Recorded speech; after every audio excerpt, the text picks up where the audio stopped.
Charging పెట్టుకోవడానికి ఆర్టీసీకి వెళ్తానని నేనైతే ఎప్పుడూ అనుకోలేదు. మ్యాటర్ ఏంటో చెప్పే ముందు మన ఛానల్‌ని ఎవరైనా ఫస్ట్ టైం చూస్తున్నట్లయితే please make sure to subscribe my channel. Matter ఏంటి అంటే నైట్ మా రూమ్‌లో ఫోన్‌లో సాంగ్స్ పెట్టుకొని ఎంఎస్ సుబ్బలక్ష్మి రేంజ్‌లో 2 వరకు సాంగ్స్ పాడుకున్నాము. మార్నింగ్ మేము లేచేసరికి పవర్ లేదు. ఈరోజు సెకండ్ సాటర్డే అంట. పవర్ 1 వరకు రాదని చెప్పారు. సరేలే అని చేసేదేమీ లేక రెడీ అయ్యి ఆఫీస్‌కైతే వెళ్ళిపోయాము. పవర్ లేదు కాబట్టి ఆఫీస్లో కూడా సిస్టమ్స్ ఏమీ వర్క్ అవ్వవని చెప్పారు. సో మేము పక్కనే ఉన్న ఆర్టీసీలోకి అయితే వచ్చేసాము ఛార్జింగ్ పెట్టుకుందామని.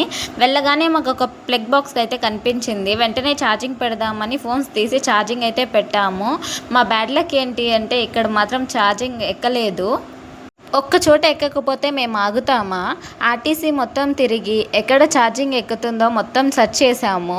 మొత్తానికి ఆర్టీసీ మొత్తం తిరగడం స్టార్ట్ చేసాము. ఆర్టీసీ మొత్తం తిరిగిన తర్వాత ఒక్క దగ్గర అయితే మాకు ప్లగ్ బాక్స్ అయితే కనిపించింది.